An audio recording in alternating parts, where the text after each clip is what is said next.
Healthcare is a hot topic right now. I'm not necessarily joining the bandwagon, but I wanted to kind of share my story to add to the collective of what we are all talking about as far as healthcare being really screwed up in the United States and it needing to be kind of a, healthcare is a human right and should not be something that is a for-profit enterprise. So there's a lot of conversations about that right now. And you can even see videos of like on the street where people are being interviewed from other countries and how astonished they are as to the prices of medical care, basic medical care in the US. I even remember having a conversation with some Canadians who were passengers when I was a Lyft driver a few years ago, and the conversation kind of went to medical situation and how much things actually cost. So for example, right, having a child costs an exorbitant amount of money. And there's so many stories out there of people who have had work injuries or a variety of components that can be more drastic than my story. So I am not necessarily sharing these things to kind of devalue the extremes of what is people in our country are experiencing. I had a friend of mine who was an artist, and she ended up not catching, but she ended up with ovarian cancer, and um, as an artist did not have access to health care at any point. So the state where she was living, I'm assuming she was able to access some of the Medicare and some of those types of things. But I think that the challenge for us and for me, and one of the decisions that I made and evaluated in contemplating walking away from a career where there is a healthcare component to it was one of the primary aspects of making that decision. And that's why I wanted to share some of my experiences and thoughts in this video as I'm trying to kind of reboot and recommit myself to sharing in this format. So one of the things, I actually was listening to a podcast within the last few weeks, and I don't remember exactly who it was, but he was talking about the history of medical insurance and privatization of medical insurance in the US. On a deep dive, I would go and try and find that person. But with a quick glance, the medical insurance started to become privatized in like the 1920s, 1930s, and then really kind of took hold. And it's really associated with like jobs and job injuries.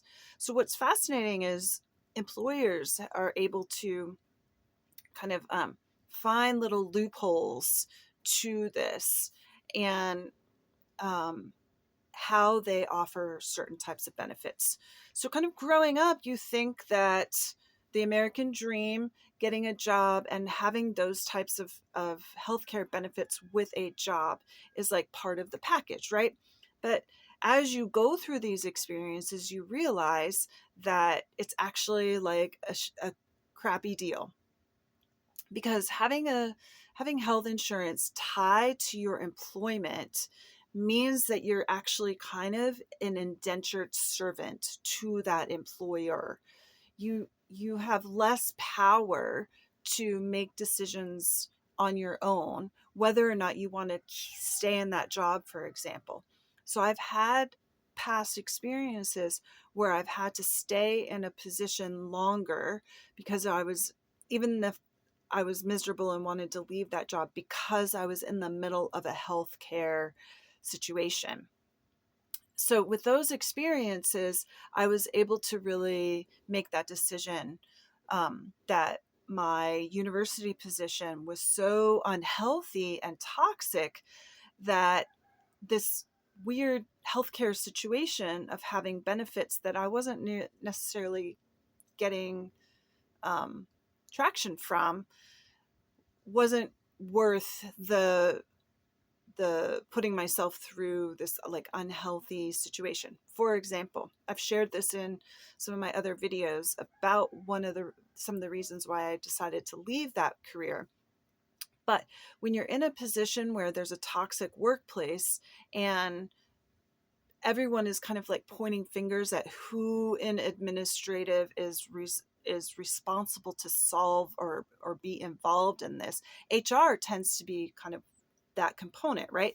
But they're almost as part of that system of privatized health insurance, because it's that denial of what's going on in an environment so that they don't necessarily get sued.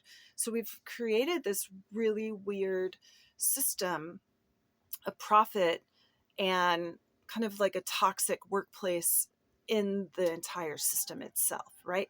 So if I'm going to work and I'm trying to explain to people that there's like a psychological and like a deep impact when you have someone who is a abuser and a narcissist and all those types of things, not just to yourself, but to the people around you, and they basically say, you just need to get along. And my response was, if I was coming to work with broken bones or a black eye or something like that, would you still tell me I just need to learn how to get along? Right. So some of the other aspects of the healthcare stuff that's really annoying and kind of shows us that they actually don't really care about us, which we all know. But my experiences in my early career, the job that I had, you don't get the choice as to what healthcare plan the company is on, right? The company supposedly has buying power because they are insuring the amount of people, but you as an individual have no choice as to that plan. They just say, here's what we're going to give you. And they make those changes at the end of the calendar year. Why in the world are we tied to a calendar-based system for healthcare when you should be able to access this at any time? And why does it have to change overnight? So, for example, my first position in my 20s, I ended up having a situation where I decided that the best opportunity for me was to go through a surgery process rather than a more cosmetic thing to solve my problem. The problem became so severe that I ended up getting what's called TMJ. Well, insurance companies will not pay for anything that is designated TMJ. So they have all of these things, right, as you know, that they will deny. This is why this is a hot topic right now. So I remember having to deal with the surgeon and how long it was taking for them to get through the approval process, and the medical procedures that I had to go through in order to kind of like subvert that claim, right? So TMJ was not my problem. It was a symptom of the problem. So what ended up happening was my procedural plans was like a year and a half to 2 years of like a process. And in order to do this, I had to have orthodontia. And once I made the commitment to do that, knowing that I was going to have surgery, I was on the train. I couldn't get off the train.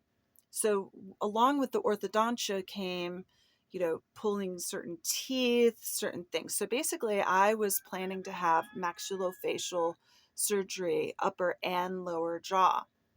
Well, overnight, as the procedure happened, was ongoing, the employer's insurance plan changed, and my doctor was no longer a preferred provider. So all of a sudden, I was in the middle of something that I was supposed to have surgery within the next 6 months that was supposed to be included in my plan. Now I was no longer covered, and my doctor was now outside of that preferred doctor experience.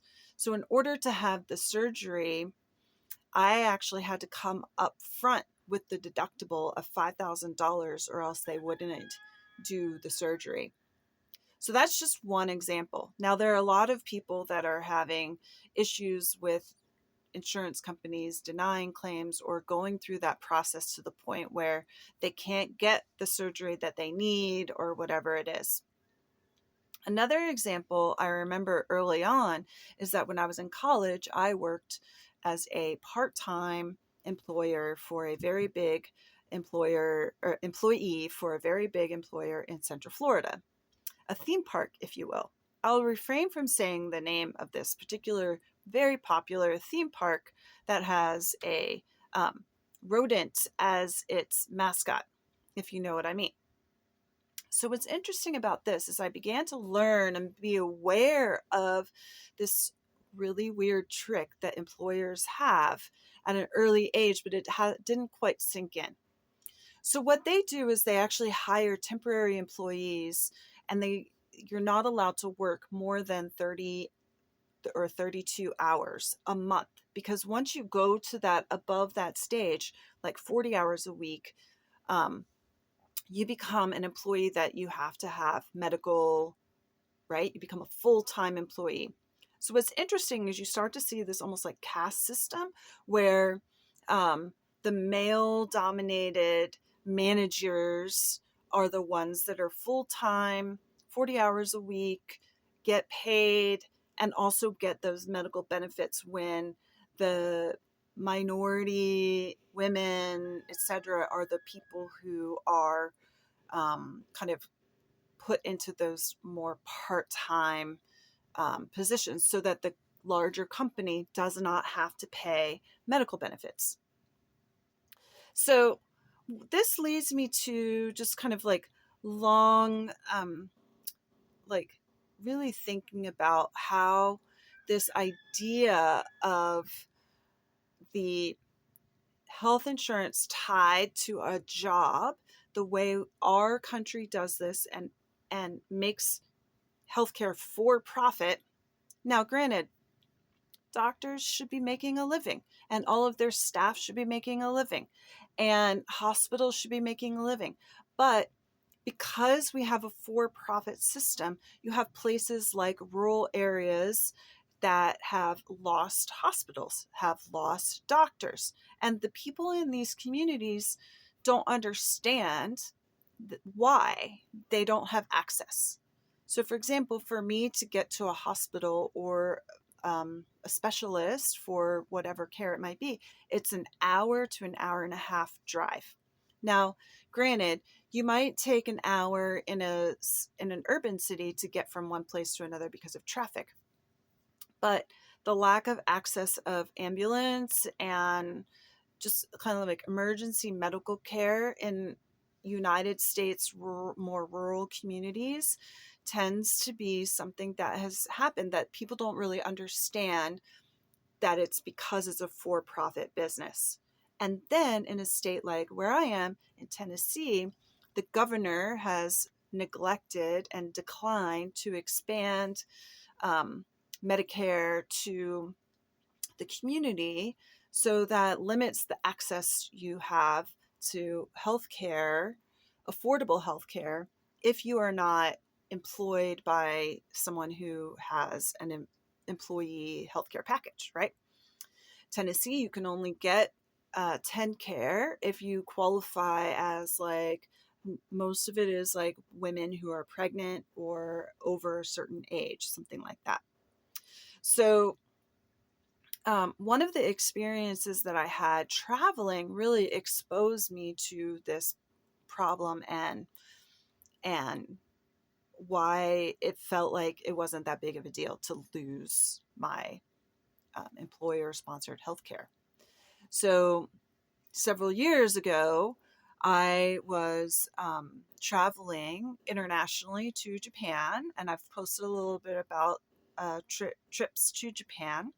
And at the time, um, I was covered under the healthcare insurance at my employer.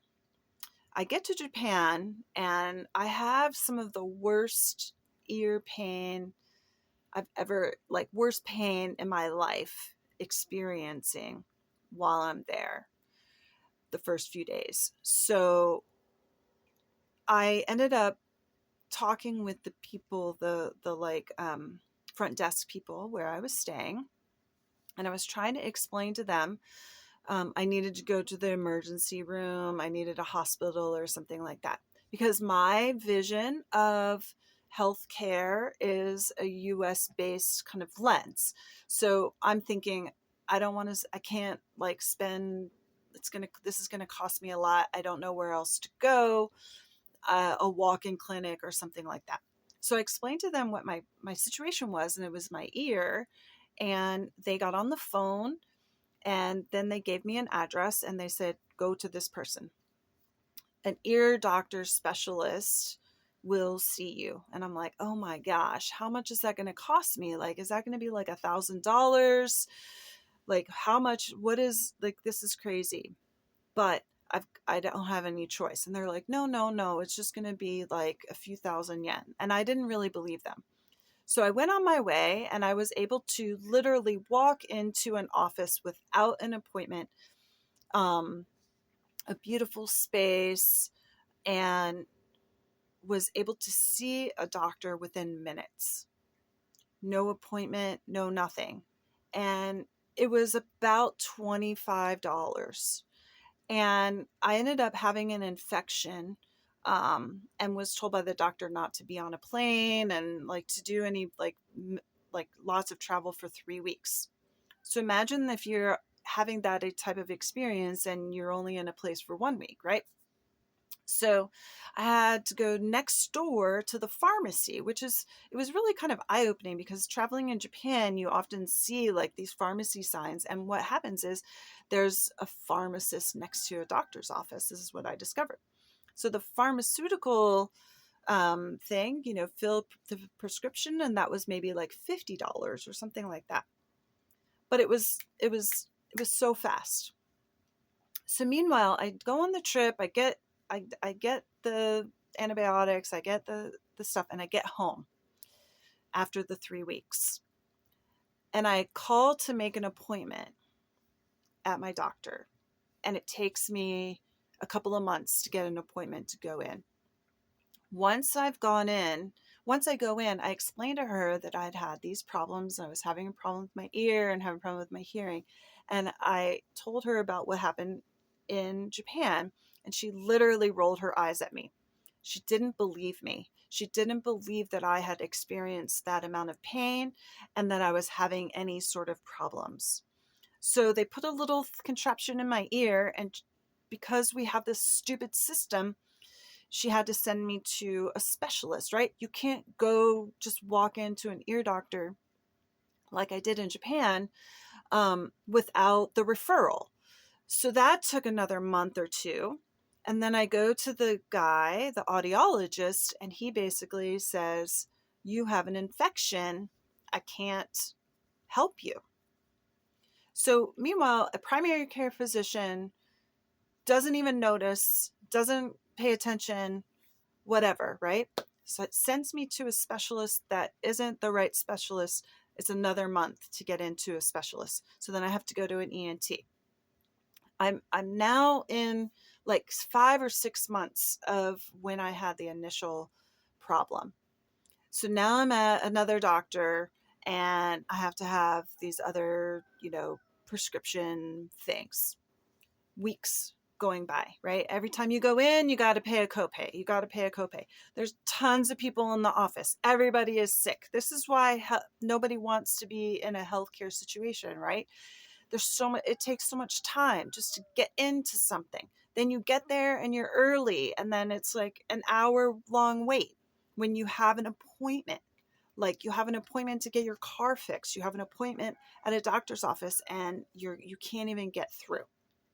Um, so anyway, long story short, I had to go through all these different processes, and within a year, and then I had to go to another specialist. So I had to have minor surgery from that specialist, who then literally called me and said, I'm sorry, I'm not the right specialist for you. You need emergency surgery from this other kind of specialist. Don't go anywhere.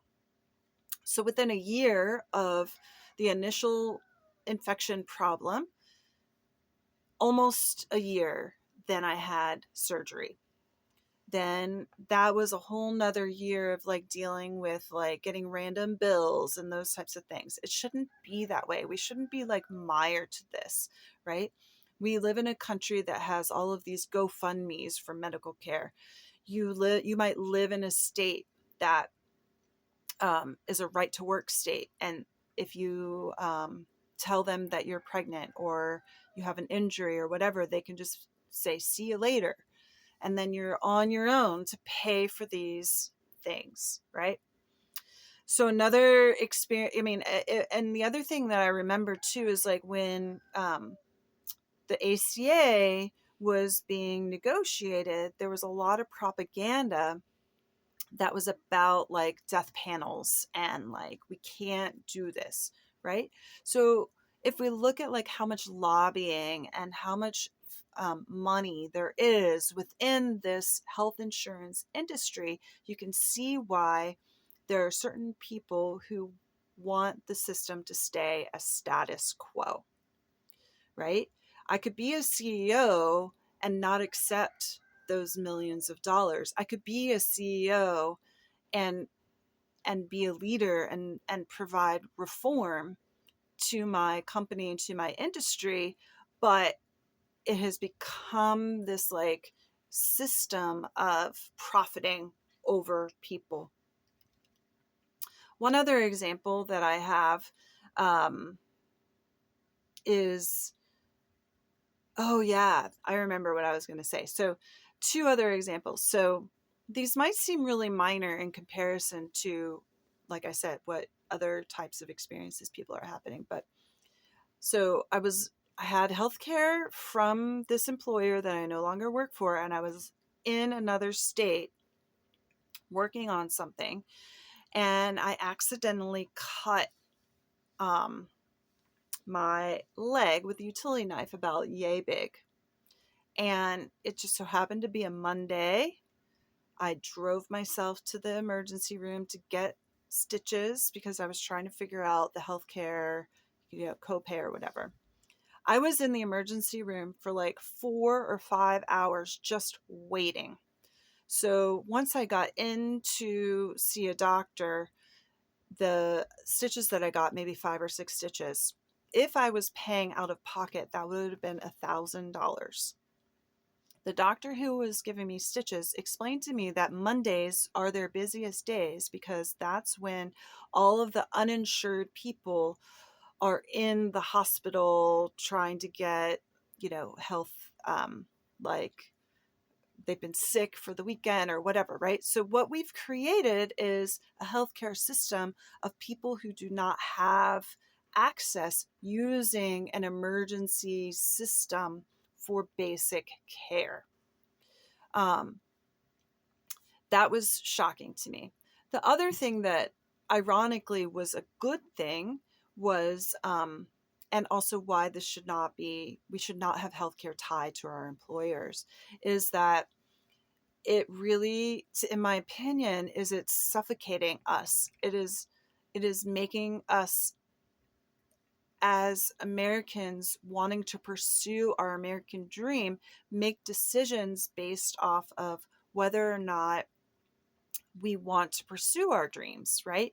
So we are stifling the creative path or the path of certain people. Maybe someone want, like bartending and being self-employed and being a hairdresser or being a writer or being an artist or being a designer, like the lack of access you have to being a self-driven person rather than working full-time for an employer that has these types of benefits.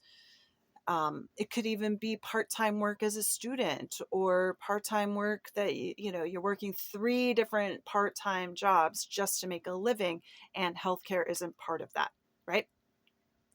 So I had a position where I had healthcare, and then I left that job and I started a teaching position. And the first 4 months of that teaching position, the healthcare was only in the county where the job was located. So I could have elected for, once the calendar year happens, to stay within the county or be able to have healthcare coverage for the entire state. Well, I wasn't actually living in the county, and I thought that was kind of stupid, so I elected for the statewide coverage. And on January 2nd that year, anniversary is coming up, I had to have an emergency appendectomy. Thousands of dollars out of pocket for the deductible, and I have no idea how much. I can't even remember, but I was in the hospital for 5 days. So there are all of these necessities for us to figure out how to change the system, but the system is pretty big. And what we need to do is start at a local level and really assess who we are electing to office and how they are going to make these decisions in trying to change a system that is very comfortable for a lot of people. In the meantime, how do we make decisions for ourselves and go about our lives, whether or not we have employer sponsored insurance or not? And for me, it's made me slightly less risk averse. I'm more cognizant of, like, walking slowly, not getting on a ladder, not doing things that are slippery, not being I'm not interested in skiing or doing like adventure-y things. Like, that's not something that interests me. But like, also more risk averse as far as like what time of day I choose to drive. And most people are not doing that, obviously. Most people have to get to work at a certain time, right? And have to drive or have to ride the bus or whatever. But I think that if we can make a commitment to, like, go slow and change how we eat, like what we're consuming as far as like actual food, as well as media, and able to kind of live a little bit more healthy, so that um, we maybe need that healthcare less. So in closing, what I've had to do is do a little bit of research as to, like, why can't I just go to the doctor and like pay, right? Why isn't it like I go and I'm buying a dress, and I can buy this dress for $50, I can buy this dress for $200, or I can buy, a dress for $10,000 or whatever, right? Like, I should be able to know what the price is when I go into a particular practice. So for example, I've called for dentists and asked, what is the non-insurance out-of-pocket pay to have a dental visit? A couple $100. What is the out-of-pocket, visit for XYZ? And if you add up what those things would be if you had insurance, you're probably going to come out at the low end. So it doesn't really make sense to have $1,000. Like, why is insurance $1,000 a month before you get any sort of stipend, right? Why is an insurance company from an employer, when they give you your benefits, like, ha ha ha, we're not going to give you a raise because we pay $15,000 to $20,000 a year on top of your salary for your insurance? Like, sorry, give me the $15,000 to $20,000 extra on top of my pay, and I'll decide how I go about my healthcare plan, right? So anyway, I'm Val. I didn't introduce myself at the beginning of this, and Some people have told me that my story is interesting and that I should share it in a YouTube format like this. So hopefully you are not having as extreme problems as many other people are with medical situations, and having, your friends stand out and ask for donations at the street because you have cancer or whatever, right? Or trying to navigate all of this. Like, it really has squelched the American dream for a lot of us. And I just hope that together we can come into some sort of figuring out a better solution.